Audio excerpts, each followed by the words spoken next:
Doctors ने बोल दिया कि कोविड हॉस्पिटल है और आईसीयू वार्ड के कुछ दूर पहले से ही सब लोग थे, साथ में गए हुए थे।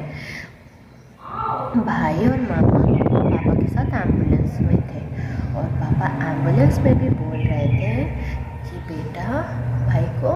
बेटा मेरी सांस टूट रही है, मुझे सांस नहीं आ रही है। बिल्कुल भाई एकदम जो स्ट्रॉन्ग ऑक्सीजन था सपोर्ट उस पे थे, उसमें भी वो भाई से बोल रहे थे कि बेटा मुझे ऑक्सीजन नहीं आ रही। उसके शिफ्ट करने से पहले मैंने पापा को कॉल किया, पापा ने खुद से मासी से कॉल करवाई कि मुझे बात करवाओ, मुझे बात करनी है।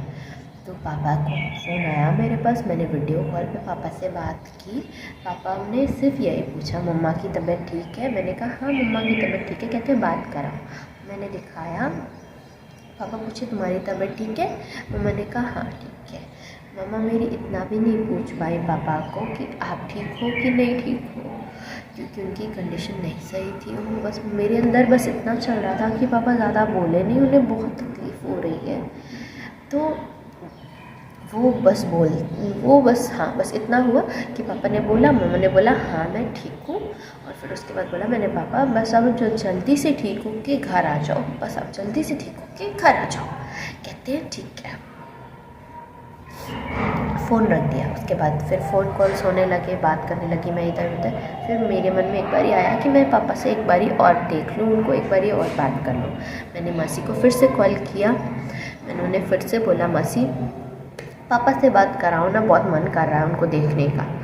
तो उन्होंने दिखाया, उन सब में ऑक्सीजन लेवल पापा का डाउन था, बहुत ज़्यादा डाउन था। तो फिर मैंने बोला पापा प्लीज़ जल्दी से ठीक हो के घर आ जाओ। कहते हैं ठीक है, परेशान नहीं हो। फिर भी मैंने बोला पापा आप ज़्यादा बोलो नहीं, आप बस आराम करो, बस जल्दी से ठीक हो के जल्दी से घर आ जाओ। फिर उसके बाद पापा को एम्बुलेंस में लेके शिफ्ट करने के लिए हॉस्पिटल लेके गए। पापा बोल रहे थे भाई से, मामा भी थे कि ऑक्सीजन मेरा को नहीं आ रहा है, मेरे को ऑक्सीजन बिल्कुल नहीं आ रहा है, बल्कि वो हैवी ऑक्सीजन पे थे, उनकी ऑक्सीजन नहीं आ रही है बोल रहे थे। उनको बहुत तकलीफ़ हो रही थी। मेरा भाई टूट रहा था अंदर से कि वो किस तरह से डील करे सिचुएशन से, क्योंकि कुछ चीज़ें समझ में नहीं आ रही थी हम लोगों को, उसको भी नहीं आ रही थी। उसको भी कुछ चीज़ समझ में नहीं आ रही थी। फिर उसके बाद जैसे तैसे करके हॉस्पिटल पहुँचे रामा। सब लोग पापा को एडमिट किया, फॉर्मेलिटीज़ जो थी वो क्लियर आउट की और इंस्टेंटली डॉक्टर्स पापा को आईसीयू में शिफ्ट कर दिए। और आईसीयू कोविड हॉस्पिटल था तो वहाँ पे किसी को जाना भी नहीं अलाउड था, कोई रुक भी नहीं सकता था। तो सबको पापा को सिर्फ अकेले लेके गए आईसीयू में और सबसे दूर कर दिया। पापा किसी को नहीं देख पाए उसके बाद, किसी को भी। सब लोग बाहर आ गए, सब लोग बाहर हॉस्पिटल के थे और बस वेट कर रहे थे कि आईसीयू से कुछ पता चले कि पापा को मेडिकेट कर रहे हैं, वेंटिलेटर सपोर्ट पे ले गए कि नहीं ले गए, ऑक्सीजन उनका थोड़ा ठीक हुआ कि नहीं हुआ, कुछ नहीं पता था, किसी को कुछ नहीं पता था। मैं इधर घर पे इतना परेशान थी, कुछ समझ नहीं आ रहा था क्या करूँ। उसके बाद कॉल्स थोड़े कम हो गए जब एडमिट कर दिया को हॉस्पिटल में, तो थोड़ा मेरा फ़ोन भी शांत रहने लगा, नहीं तो हर एक सेकेंड बाद वो बज रहा था, तो फ़ोन भी थोड़ा शांत हो गया। उसके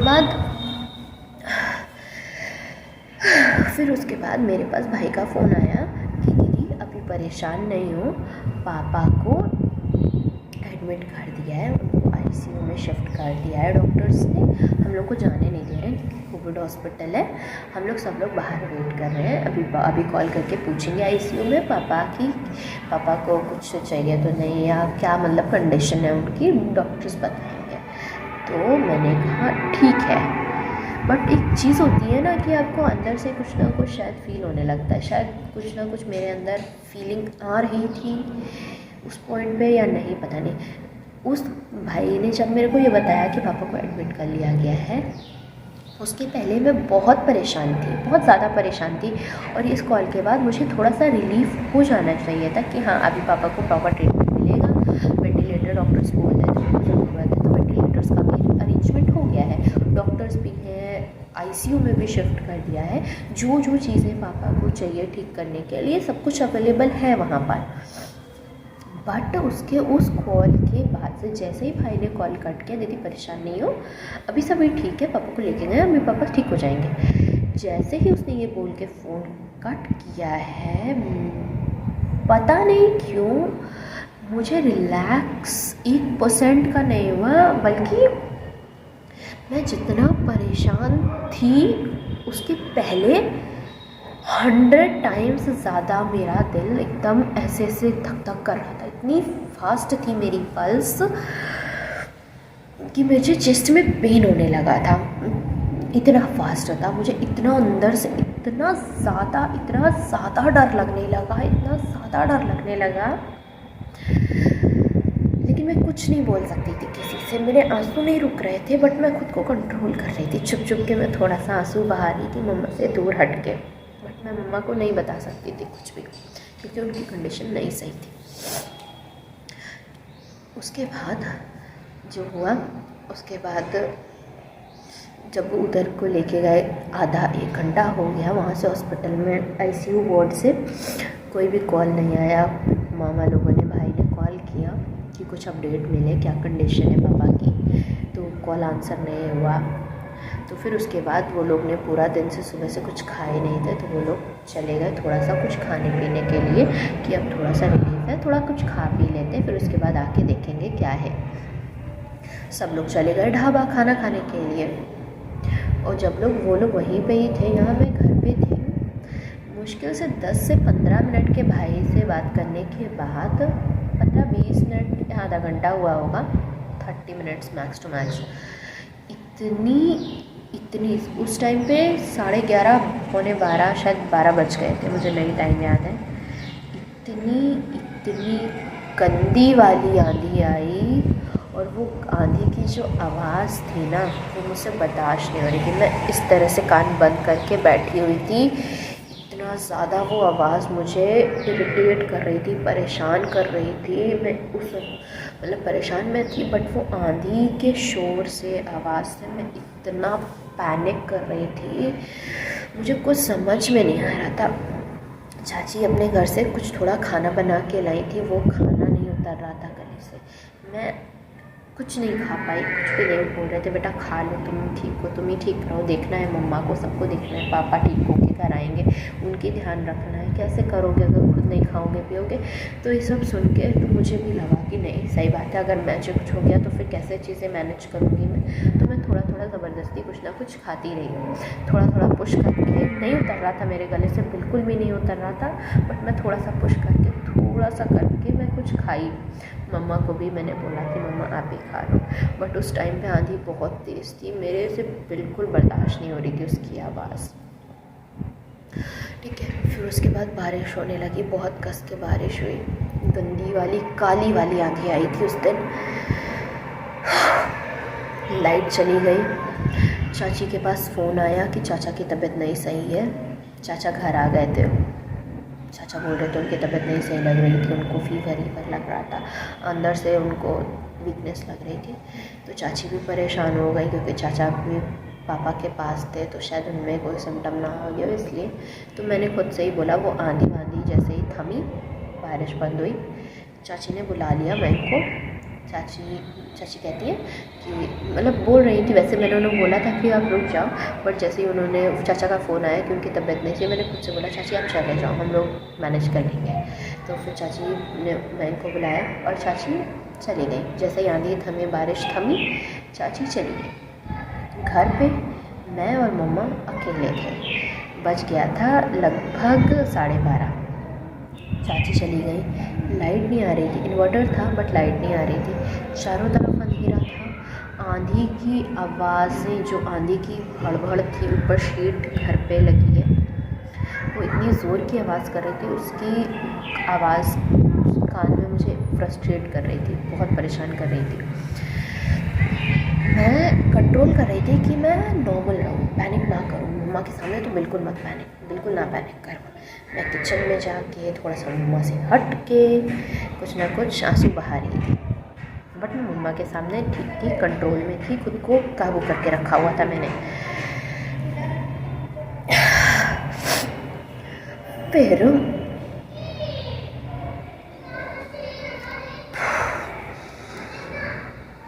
ठीक है, फिर भाई लोग खाना वाना खा के, भाई के गले से भी खाना नहीं उतर रहा था, फिर उन लोगों ने खाना खा के वो लोग जैसे ही ढाबा कुछ खाना वाना खाया, आंधी तभी आ गई थी, वो लोग वहाँ पे खाना खा रहे थे। भाई के मुंह से भी कुछ थोड़ा बहुत उसने खाया, क्योंकि उसने भी 2 दिन से कुछ नहीं खाया नहीं खाया, थोड़ा बहुत खाया, थोड़ा नहीं खाया।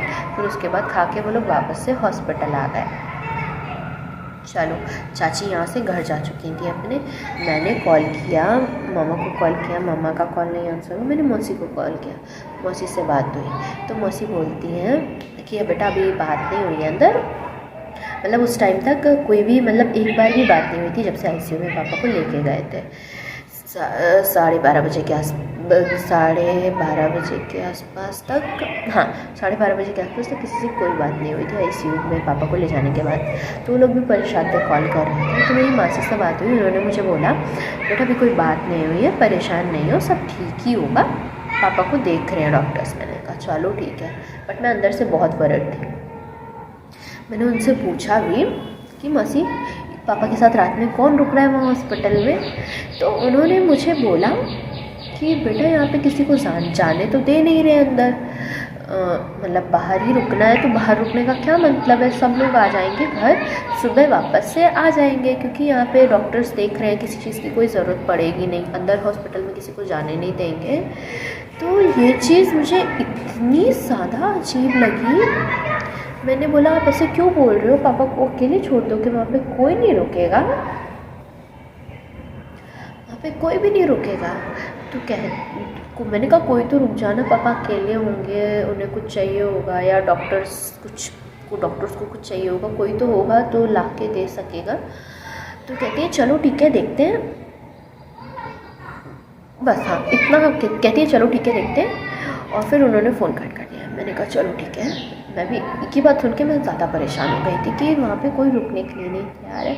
और फिर शायद उस समय जो सिचुएशन वहाँ की एट दैट प्रेजेंट टाइम वो लोग वहाँ पे थे, जो रही होगी उस अकॉर्डिंग उन्होंने बात की मेरे से। बट मैं घर पे थी, मैं अकेले थी, मैं थोड़ा शायद ज़्यादा परेशान थी, या जो भी पता नहीं, बहुत ज़्यादा परेशान थी मैं मम्मा के साथ में लेटी हुई थी, उनके बगल में लेट के वो सो रही थी। उन्हें कुछ नहीं पता मैंने किससे कब क्या बात की, उन्हें कुछ भी नहीं आइडिया है। तो वो सो रही थी, मैंने मौसी से बात की, फ़ोन कट किया। मेरा दिमाग एकदम नहीं काम कर रहा था, चारों तरफ अंधेरा था, लाइट इन्वर्टर से लाइट चल रही थी, सब कुछ था, बट बाहर की तरफ अंधेरा था, सब कुछ अंधेरा था। मुझे बहुत अजीब लग रहा था, बहुत गंदी वाली फीलिंग हो रही थी। ठीक है, तो उसके बाद मैं अपने माइंड को डाइवर्ट नहीं कर पा रही थी, तो मैं फ़ोन में इंस्टाग्राम खोल के कुछ रील्स देखने लगी, कुछ रील्स थोड़ा बहुत देखा 5-10 मिनट। फिर उसके बाद फिर मैंने फ़ोन किया, भाई को फ़ोन किया। तब 10-15 मिनट बाद, आधे घंटे 10-15-20 मिनट बाद मैंने फिर से फ़ोन किया, भाई को किया। तो वो बोलता है कि दीदी बात नहीं हुई है, हम लोग आईसीयू की तरफ जा रहे हैं, देखते हैं जाके वहाँ पे क्या है, क्योंकि अभी फ़ोन वहाँ पे आईसीयू वार्ड पे कोई फ़ोन नहीं उठा रहा है। मैं और मामा जा रहे हैं। तो मैंने कहा ठीक है जाओ, जैसा भी हो मुझे फ़ोन करके तुरंत बताना। तो उससे मेरी ये बात हुई और फिर उसने फ़ोन कट कर दिया। तो चलो थोड़ा सा मुझे भी रिलीफ हो कि चलो जा रहे हैं, देख के पता चल जाएगा पापा कैसे हैं, ठीक है थोड़ा सा कि नहीं ठीक हो, पापा की कंडीशन थोड़ी ठीक हो रही थी। फिर उसके बाद वहाँ पे गए होंगे। फिर उसके बाद जैसे ही वो लोग जा रहे होंगे शायद मामा के पास, क्योंकि भाई का नंबर नहीं दिया था, मामा थे उस समय, तो मामा ने अपना नंबर दिया था। तो मामा के पास कॉल आया आईसीयू वार्ड से, और उन्होंने आईसीयू वार्ड पे जिन्होंने कॉल किया होगा उन्होंने समवेयर अराउंड 12:58 या 12:59 AM 12:58 के टाइम 12:55 या 12:58 के बीच के आसपास उन्होंने कॉल किया। आईसीयू वार्ड से कॉल आया मामा के पास रात में। 22 अप्रैल शुरू हो गई थी, उस टाइम पे लग गई थी, मतलब 22 अप्रैल स्टार्ट हो गया था उस टाइम पे। तो उन्होंने मामा को बोला, एग्जैक्टली मुझे अभी भी नहीं पता है उन्होंने क्या बोला था क्या नहीं बोला था, बट उन्होंने बोला पापा को, उन्होंने बोला कि हमने लाइफ सेविंग ड्रग दिया हुआ है, वेंटिलेटर सपोर्ट पर है, बट हार्ट बीट मिस हो रही है और हम उन्हें रिवाइव करने की कोशिश कर रहे हैं लाइफ सेविंग ड्रग दे करके। और कंडीशन इतनी वर्स है कि 2-3 घंटा भी बचा पाना बहुत मुश्किल है। इसके अलावा उन्होंने क्या बोला मुझे नहीं पता, आज भी मुझे नहीं पता कि क्या बोला था उन्होंने। इतना मामा ने फ़ोन पे बात की है, उन्होंने इतना बोला है, भाई साथ में था मामा के, और इतना सुन के मामा रोने लगे। ठीक, मामा रोने लगे, मेरा भाई पैनिक करने लगा कि क्या हो गया, ऐसा क्या बोल दिया उन्होंने कि मामा रोने लगे। तो उस टाइम पे भाई को भी मामा ने पूरी बात नहीं बताई कि क्या उन्होंने बोला क्या नहीं बोला। तो बस इतना भाई ने को बताया मामा ने कि लाइफ सेविंग ड्रग दिया है, कोशिश कर रहे हैं, कंडीशन थोड़ी ज़्यादा ख़राब है पापा की। ठीक, इतना। चलो उस टाइम पे मेरी कोई बात नहीं हुई थी, ये सब मैं बता रही हूँ जब चीज़ मुझे बाद में पता चली। उसके बाद वो लोग वापस आ गए बाहर कार के पास। भाई सोया नहीं था, वो थोड़ा कार में बैठ के उसकी थोड़ी सी आँख लग गई। उसके बाद समवेयर अराउंड 1:15 या 1:20 के अराउंड फिर से आईसीयू से कॉल आया। मामा कॉल रिसीव करने के लिए कार से उतर के बाहर गए। भाई की आँख खुली बट वो उतरा नहीं क्योंकि वो थोड़ा सा थक गया था। मामा बात किए, काफ़ी देर हो गई, बता रहा था भाई कि वो गाड़ी के अंदर नहीं है। मासा जी कार से उतर के गए, वो भी वापस नहीं आए।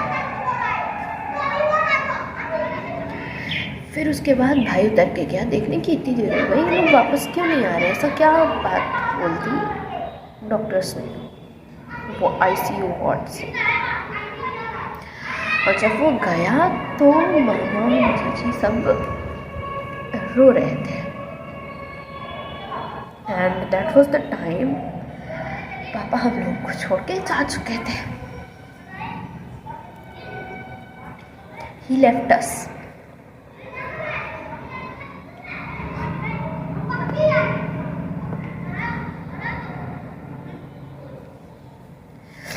मुझे नहीं पता था, मुझे कुछ भी नहीं पता था, ठीक है।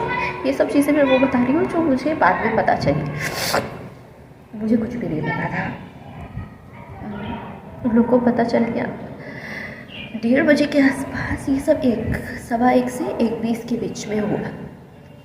1:30 बजे के आसपास मैंने अराउंड 1:30 मुझे नींद नहीं आ रही थी। मैं फ़ोन 1:30 बजे के आसपास मैंने कॉल किया भाई को। उसने मेरा कॉल नहीं आंसर किया। 2-3 बार मैंने उसको कॉल किया, उसने मेरा कॉल आंसर नहीं किया। मैंने मौसी को कॉल किया 1-2 बार, उन्होंने भी मेरा कॉल आंसर नहीं किया। मौसा जी को किया, उन्होंने भी नहीं आंसर किया। मामा को भी 2-3 कॉल किए, उन्होंने भी नहीं आंसर किए। मेरी कुछ समझ में नहीं आ रहा था कि कोई फ़ोन उठा क्यों नहीं रहा है।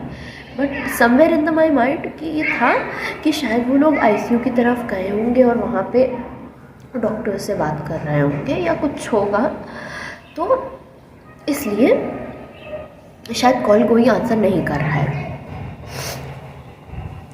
तो एक मतलब दिल में अंदर से बहुत डर लग रहा था, बहुत ज़्यादा डर लग रहा था। बट चलो मैं थोड़ा सा कंट्रोल में रखी हुई थी खुद को कि नहीं परेशान नहीं हो, उन लोग डॉक्टर्स के पास गए होंगे इसीलिए फ़ोन नहीं आंसर करे, अभी देखेंगे तो कॉल बैक करेंगे ही करेंगे। 5 से 10 मिनट के बाद मैंने 8-10 कॉल किए होंगे, सबको मिला के 2-2, 3-3 कॉल मैंने सबको किए होंगे, किसी ने कॉल नहीं आंसर की। फिर 5-10 मिनट के बाद मेरे पास कॉल आई मामा की। मैंने नहीं 5-10 मिनट बाद मैंने फिर से कॉल किया मामा को। एक कॉल किया, उन्होंने नहीं उठाया। फिर जब मैं इंस्टेंट कॉल करने के तुरंत बाद मैंने फिर से कॉल किया तो मामा ने कॉल आंसर किया और एकदम सन्नाटा था, पीछे से एक भी आवाज़ नहीं थी, एक भी आवाज़ नहीं हो रही थी, एकदम सन्नाटा था। और मामा ने मुझे बोला बेटा हम लोग आ रहे हैं घर, सब ठीक है घर आके बताते हैं। सब ठीक है उन्होंने बोला, मतलब उन्होंने बोला कि बस हम लोग घर आ रहे हैं बताते हैं। मुझे कुछ उस टाइम पे स्ट्राइक नहीं किया, कुछ नहीं समझ में आया। मुझे बहुत डर लग रहा था अंदर से, इतना ज़्यादा डर लग रहा था मैं बता भी नहीं सकती। मम्मा नींद में थी, सो रही थी। मुझे एक सेकंड के लिए भी मेरी आँख नहीं बंद हो रही थी, मुझे नई नींद आ रही थी। ठीक है, मैंने वेट करती रही कि कब आए लोग, कब आए कब आए। फाइनली अराउंड 2 AM 2 बजने के आसपास फ़ोन आया मेरे पास, बेटा दरवाज़ा खोलो हम लोग आ गए। मैं दरवाज़े की तरफ गई, मैंने लॉक ओपन किया, मैंने दरवाज़ा खोला और मैं देखती हूँ भाई, मौसा जी, मौसी, मामा, भैया सब लोग थे वहाँ पे, मतलब सब लोग आए अंदर। मैंने सिर्फ एक सवाल किया सबसे, आप सब लोग आ गए, पापा के पास कोई नहीं है, पापा के पास कोई नहीं रुका। बस मेरे दिमाग में ये था, पापा के पास कोई नहीं रुका, आप सब लोग उनको छोड़ के आ गए, कोई भी नहीं रुका। ये बोलते बोलते मेरे आंसू निकलने लगे। तब मौसी मेरे पास आई और वो रो रही थी, उन्होंने मुझे हक कर लिया। कुछ नहीं समझ में आया, कुछ भी नहीं समझ में आया, आंसू मेरे गिर रहे थे बट समझ में कुछ नहीं आ रहा था। हक कर रहा उन्होंने मुझे और उन्होंने बोला, बेटा पापा चले गए।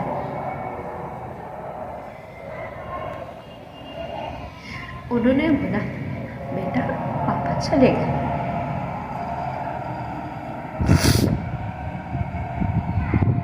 ओह गॉड, मैं समझ नहीं पाई कि क्या हुआ, क्या उन्होंने बोला, नहीं समझ में आया, कुछ भी नहीं समझ में आया।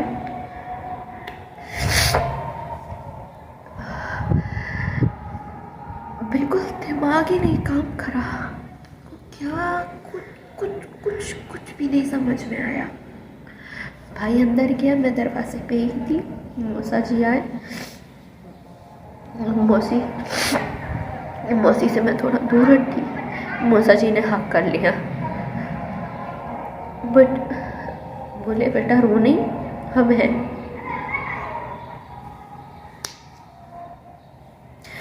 भाई अंदर गया, मम्मा को बताया, मैं तब तक मतलब आंसू गिर रहे थे मेरे बट सच आवाज़ नहीं निकल रही थी मेरे मुंह से। बट जैसे ही जाके मामा और भाई ने मम्मा को बताया, मम्मा की आवाज़ सुनते ही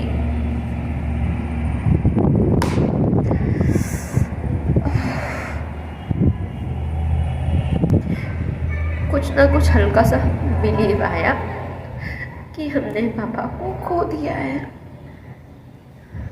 खो दिया है, खो दिया है। मेरे मुंह से मैं इस बात को समझ नहीं पा रही थी, मैं नहीं डाइजेस्ट कर पा रही थी, बिल्कुल भी नहीं चीज़ें समझ में आ रही थी। ये क्या हुआ, क्यों हुआ, कैसे हुआ, इतनी चीज़ें इतनी चलती चलती चलती हुई। 20 को दिन में दोपहर में 3 बजे के बाद हम पापा को हॉस्पिटल लेके गए और 20 का आधा दिन, 21 का पूरा दिन, 21 के बाद 22 का शुरू होते ही पापा लेफ्ट अस।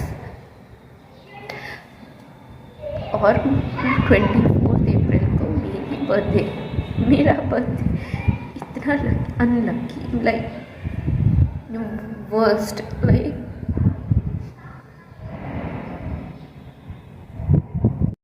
उसके बाद जैसे तैसे लाइफ की सबसे काली रात थी वो हम लोग के लिए, बट वो भी गुज़र गई। सुबह के 6 बज गए, बैठे बैठे रोते रोते, कोई ना था हम लोग के पास, सिर्फ उतने ही लोग थे। मम्मा को समझ में नहीं आ रहा था कैसे संभाले, क्या करें, कुछ नहीं समझ में आ रहा था। खुद को कैसे समझाएं, नहीं समझ आ रहा था। सुबह के 6 बजे बोला उन लोगों ने कि कोविड पेशेंट थे पापा, उन्हें घर नहीं लाने दिया जाएगा। सुन के दिमाग और ख़राब हो गया, पागल से होने लगे।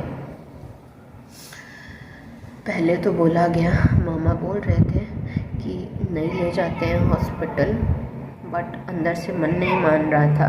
एक बार तो देख लेते हैं पापा को, एक बार तो देख लेते हैं पापा को। बस इतना ही चल रहा था, बस इतना ही चल रहा था दिमाग में कि एक बार तो पापा देखने को मिल जाए, उसके बाद तो कभी नहीं मिलेंगे देखने को।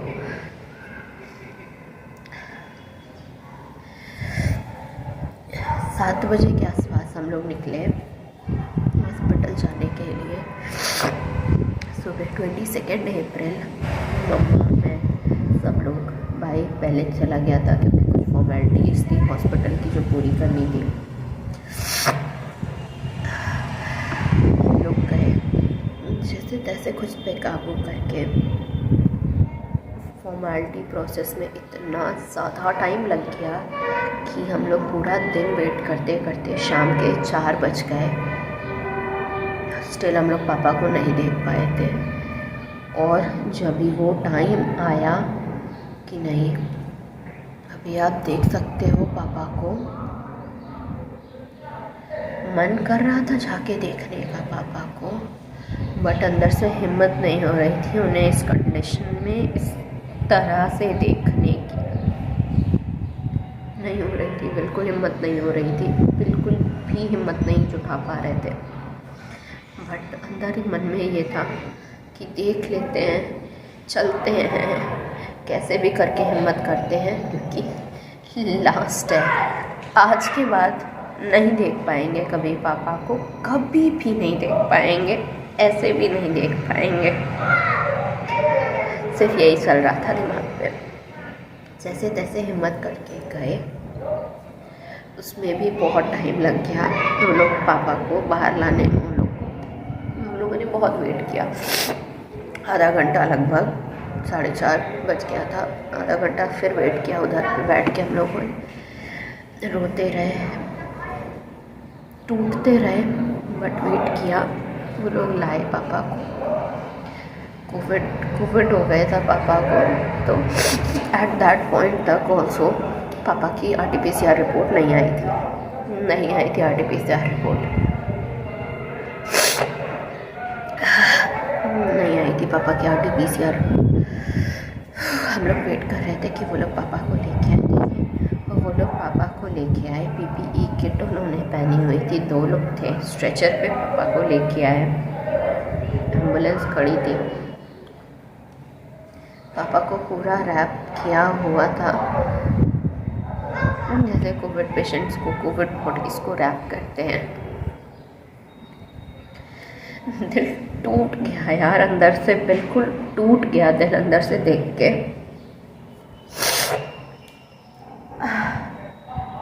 बिल्कुल टूट गई अंदर से। अंदाज़ा नहीं लगा सकती मम्मा पर क्या बीत रही होगी, क्या ही बीत रही होगी मम्मा पर। बट उन्होंने फिर पापा का चेहरा खोला और हमने देखा पापा का चेहरा उधर की तरफ घूमा हुआ था। मैं सही से पापा का चेहरा नहीं देख पाई। वो गॉड, वो मोमेंट नहीं देख पाई मैं पापा को सही से, उनका चेहरा घूमा हुआ था। और मुश्किल से मुश्किल 20 से 30 सेकंड का टाइम, हमें सिर्फ 20 से 30 सेकंड का टाइम हमें मिला, जिसमें हम पापा को सही से देख भी नहीं पाए। आँख भर के, जी भर के तो भूल जाओ, आँख भर के भी नहीं देख पाए। उन्हें 20 से 30 सेकंड का वक्त मिला और फिर हमें बोल दिया गया कि आप जाओ, बस खत्म। वो लास्ट था। मैंने पापा को देखा, लास्ट था। हमने पापा को देखा सिर्फ 20 से 30 सेकंड के लिए। ना आँख भर देख पाए, मन भर जी भर के तो बात ही छोड़ दो, ना उन्हें अपने घर वापस ला पाए। वो यहाँ से निकले, ना मम्मा उन्हें निकलते निकलते ना देख पाए, नहीं देख पाए हम उन्हें। मामा ने एक फ़ोटो उनका ले लिया था, उनका थोड़ा सा बोल के सीधा करके एक फ़ोटो मामा के फ़ोन में है। फिर हम लोगों को मौसा जी घर लेके आ गए, ख़त्म हो गई कहानी। हम लोगों की लाइफ का जो अच्छा फेज़ था, जो पापा थे हमारे, वो चले गए। कोविड ने छीन लिया मेरे पापा को मुझसे, और पता नहीं कितने लोगों के मम्मी पापा को उनसे, क्योंकि ये होने के बाद हर एक दिन मैंने इतने लोगों को, इतने फैमिली में, रिलेशन में, फ्रेंड्स में, इतने लोगों के लिए सुना कि इन्होंने अपने मम्मा को खो दिया, इन्होंने अपने पापा को खो दिया, इन्होंने अपनी बहन भाई, ये रिलेटिव, किसी ने, मेरी फ्रेंड है, उसने अपने दोनों मम्मा पापा को खो दिया विदिन गैप ऑफ 13 डेज। तो ये टाइम पीरियड इतना वर्स था, इतना वर्स था कि मैं बता नहीं सकती। कुछ दिन के बाद समवेयर अराउंड 23rd की रात को, 22 को ये सब हुआ।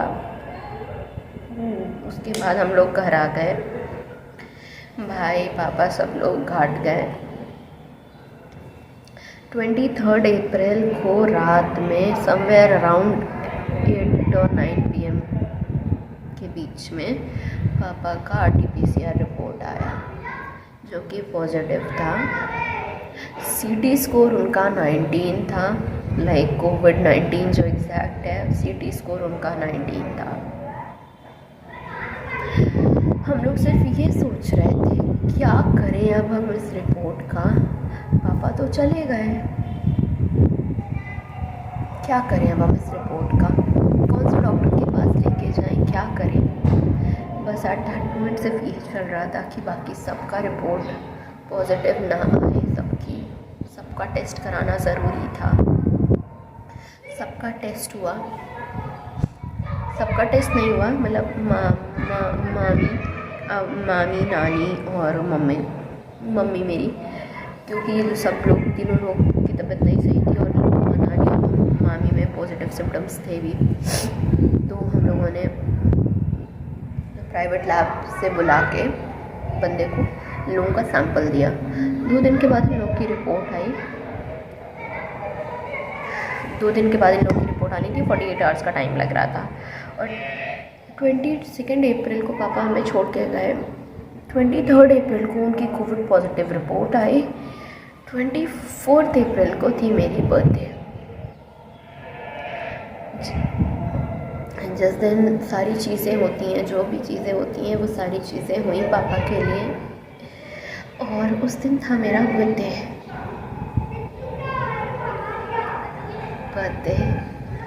मैं 1 साल और बड़ी हो गई, और शायद कुछ ज़्यादा ही।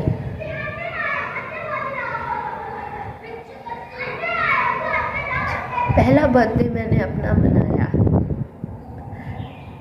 पापा के फ़ोटो के सामने, मैंने केक कट किया।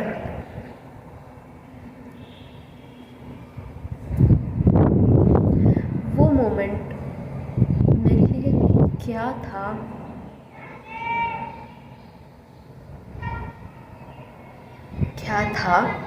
नहीं बता सकती। वो शायद शब्दों में नहीं आ सकता। What I felt inside, क्या था। पापा, मैं हमेशा अपने बर्थडे पे, पापा कुछ भी हो जाता था, कुछ भी हो, कुछ हो या ना हो, पापा मेरे लिए बर्थडे केक ज़रूर लाते थे, ज़रूर से ज़रूर लाते थे हर साल। लास्ट ईयर तो इवन कोविड हो गया था, लॉकडाउन हो गया था, मार्च से ही हो गया था लॉकडाउन। अप्रैल में सब कुछ हैवी लॉकडाउन था, कुछ भी नहीं खुला था। तो पापा ने और भाई ने मिल के मेरे लिए 2 केक बनाए थे। लास्ट ईयर बर्थडे पे पापा ने मेरे लिए इतनी इतनी प्यारी प्यारी, इतनी टेस्टी टेस्टी, इतनी ढेर सारी डिशेस बनाई थी, इतनी खुश होकर उन्होंने सब चीज़ें की थी मेरे लिए। बट इस बार मैंने उनके हार चढ़े हुए फ़ोटो के सामने केक काटा था। और वो केक क्यों आया था, मैंने पूछा मम्मा से, क्यों केक मंगाया है, मुझे नहीं कट करना केक। मम्मा ने सिर्फ मेरे से और भाई ने सिर्फ मेरे से एक बात बोली कि क्या पापा होते तो वो केक नहीं लाते तुम्हारे लिए, वो केक नहीं कट करवाते, उनके जाते ही तुम केक अगर नहीं कट करोगी तो उन्हें अच्छा लगेगा। इसके आगे मैं कुछ बोल ही नहीं पाई, कुछ भी नहीं। और वो जो मोमेंट था ना, जब मैंने केक कट करके पापा की फ़ोटो में केक लगाया, टूट गई थी मैं, बिल्कुल टूट गई थी। उसके बाद से 22 तारीख से नहीं, 22 तो नहीं, 20 तारीख से ही बोल सकते हैं, 20 तारीख के बाद से चीज़ें अच्छी नहीं थी। बट 20 से 21 तक का सफ़र इतना था कि हमने संभाला हुआ था खुद को, और हमारे अंदर इतना था कि नहीं, अभी चीज़ें ठीक हो सकती हैं। एक होप था दिमाग में, मन में कि नहीं, पापा ठीक हो जाएंगे, आ जाएंगे, हम उनकी अच्छे से केयर करेंगे, सब कुछ हो जाएगा। ये चीज़ चल रही थी। बट 22 अप्रैल के बाद से सब ख़त्म, एवरीथिंग वाज जस्ट ओवर, सब ख़त्म हो गया, सब कुछ ख़त्म हो गया। पापा कभी देख लो तो नहीं मिलेंगे। आज 24 मई है, 1 महीना पूरा हो गया है पापा को हमें छोड़ के गए। मैं आज तक में बहुत बार हिम्मत जुटाने की कोशिश की, मैं ये सारी चीज़ें दोहरा पाऊँ अपने आप में, क्योंकि हम लोगों के साथ ये हुआ है कि हम लोग, मम्मा, भाई, हम लोग पता है खुल के अपने मन का बोझ भी नहीं हल्का कर पाए, हम लोग रो भी नहीं पाए सही से। हमारा दर्द अभी तक बाहर नहीं आया है, और शायद हर किसी का नहीं आया है जिसने कोविड के चलते अपने किसी खास को, किसी प्यारे इंसान को खो दिया, अपने किसी करीबी को खो दिया। हर उस इंसान के साथ शायद ये चीज़ हुई है जैसे हमारे साथ हुआ, कि हमारा दर्द अभी तक बाहर नहीं आया है, हम नहीं रो पाए मम्मी के सामने। तो मैं पूरी कोशिश करती हूँ कि मैं नॉर्मल रहूँ, ताकि उन्हें वो नॉर्मल हो सके, थोड़ा चीज़ें बेटर हो सकें, वो इतना ना सोचें, क्योंकि उनकी तबीयत तो बहुत ख़राब है, बहुत ज़्यादा। 25 अप्रैल के आसपास, 26 अप्रैल के आसपास उन सब की, मेरी नानी की, मेरी मामी की, मेरी मम्मा की रिपोर्ट पॉजिटिव आ गई, तीनों लोग पॉजिटिव हो गए। जो रिपोर्ट सबकी पॉजिटिव देखते ही दिमाग ख़राब हो गए। घर में ऑलमोस्ट 50% लोग पॉजिटिव थे। मैं पापा के बहुत क्लोज़ थी, हॉस्पिटल में भाई घर पे मैंने पापा का ध्यान रखा पूरा। मैं पापा के बहुत क्लोज़ थी, हॉस्पिटल में भाई पापा के बहुत क्लोज़ था।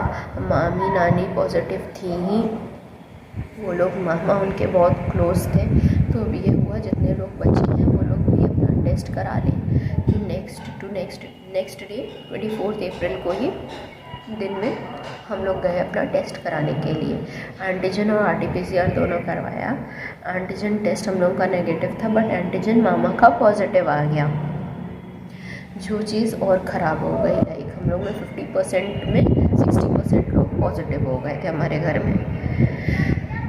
तो हम लोग के घर में हम लोग मास्क लगा के घूम रहे थे कि एटलीस्ट अभी जो लोग ठीक हैं, मतलब ठीक क्या, उनकी रिपोर्ट्स नहीं आई हैं या जो भी है, बहुत चीज़ें नहीं समझ में आ रही थी, कुछ भी नहीं समझ में आ रहा था कैसे क्या करें। बट ठीक है, जैसे तैसे चीज़ें हुई, करा कोशिश की, हाँ करते हैं, कुछ नहीं कर सकते। अब जो लोग हैं उनका ध्यान रखते हैं, बस सिर्फ यही चल रहा था दिमाग में।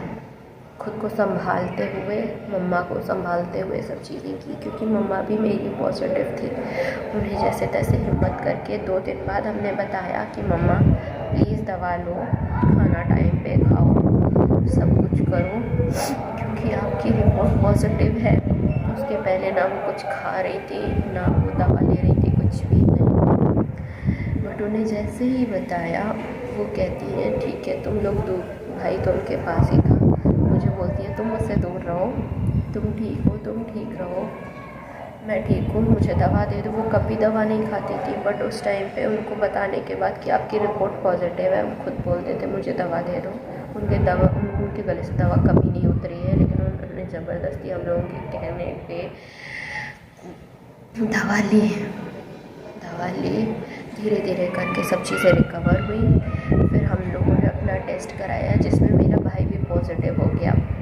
आई डोंट नो वाई मेरी रिपोर्ट नेगेटिव आई, मुझे नहीं पता, but I had complete symptoms of Covid. मेरा गला में दर्द था, गले में दर्द था, चुभन सी थी, चेस्ट में पेन था, मेरे गला सूख रहा था, इतना सूख रहा था कि मैं प्रॉपर रोटी च्यू नहीं कर पा रही थी, मेरे मुंह में सलाइवा नहीं बन रहा था, बहुत मेरा मुंह सूख रहा था, बट स्टिल मेरी रिपोर्ट नेगेटिव आई थी। आई डोंट नो, शायद यही गवर्नमेंट का स्टैटिस्टिक्स है कि जिसका सीटी थोड़ा माइल्ड पे है उनकी रिपोर्ट नेगेटिव कर रहे हैं, बट मैं पॉजिटिव थी। मेरे अंदर हर एक सिम्टम था कोविड का, हर एक सिम्टम था, बट हम लोगों ने सबके लिए मेडिसिन मंगवाए, घर में सब ने मेडिसिन प्रॉपर लिए। हम लोग आइसोलेटेड रहे घर में पूरा ऑलमोस्ट 1 महीने के लिए। अब थोड़ा थोड़ा निकलना शुरू हुआ है, चीज़ें जो करनी है वो कर रहे हैं, भाई जाता है करने, जो भी पापा की डॉक्यूमेंट्स हैं वो सब चीज़ें भाई कर रहा है। बट हाँ, बहुत टफ पीरियड था हमारे लिए और सबके लिए जिन्होंने इस टाइम पीरियड में कोविड के चलते अपने किसी करीब को खो दिया है। आई प्रे टू गॉड कि जो लोग सेफ़ हैं प्लीज़ सेफ़ रहो, क्योंकि at this point of time also कुछ लोग ऐसे घूम रहे हैं जैसे कि ये कुछ भी नहीं है, और शायद ये लोग उनमें से हैं जिनके घर में किसी को कोविड हिट तक नहीं किया है।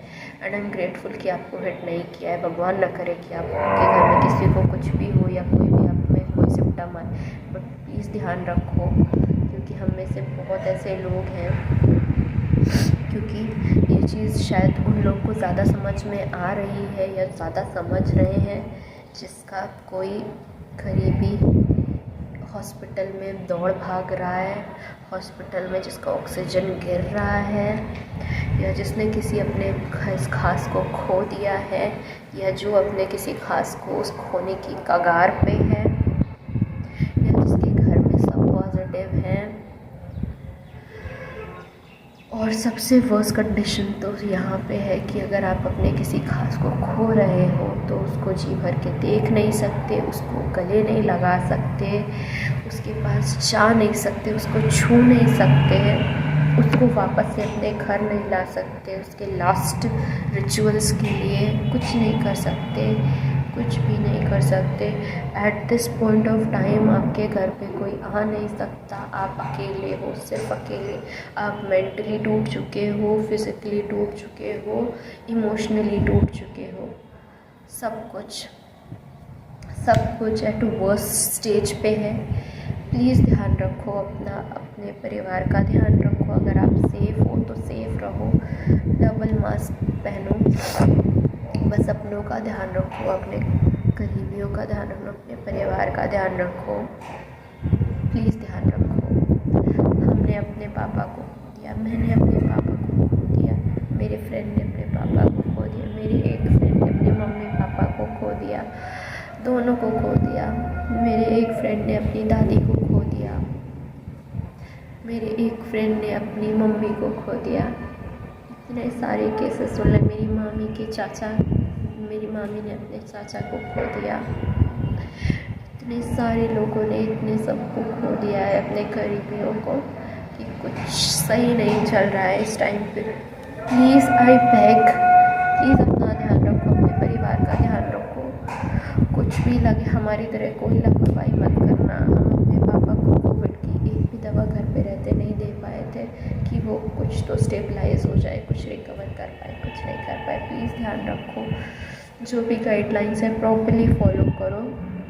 कुछ भी लगता है सबसे पहले टेस्ट करा लो, ताकि आपको इन केस भगवान न करे आपको हॉस्पिटल जाने की ज़रूरत पड़े, भटकर पड़े, तो आपको अवेलेबिलिटी मिल जाए हॉस्पिटल में।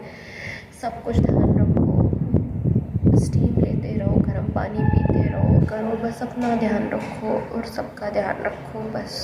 Please just take care of yourself. And papa, I miss you, I really miss you, I love you. आज इतने दिन हो गए बट स्टिल आई फील कि ऐसा कुछ भी नहीं है। आप आओगे, अभी हक कर लोगे। मैं इतना देर तक सोती रहती हूँ, आप आके आप आओगे सुबह सुबह और मुझे बोलते थे ना आप हमेशा मैं देर तक सोती रहती थी तो कि नींद नहीं खुल रही है, उठ जा, सवेरा हो गया है, इतनी देर तक कोई सोता है, कोई आएगा तो क्या करेगा, ऐसा वैसा आप बोलते रहते थे। पापा कान तरस गए हैं आपकी आवाज़ सुनने के लिए, आपको देखने के लिए, बट वो एक मन में ही है। अब तो आओगे नहीं अभी कभी दोबारा, बट मैं आपको हमेशा मिस करती हूँ, बहुत प्यार करती हूँ आपसे, बहुत ज़्यादा मिस करती हूँ आपको। हम सब आपको बहुत प्यार करते हैं, बहुत मिस करते हैं। अपना ध्यान रखो आप सब लोग, प्लीज़ ध्यान रखो।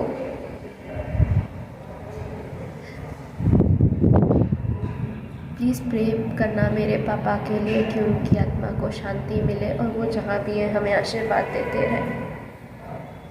और बस अपने लोगों का ख्याल रखो, प्लीज़ अपने लोगों का ख्याल रखो। And just pray for my father that उनको शांति मिले।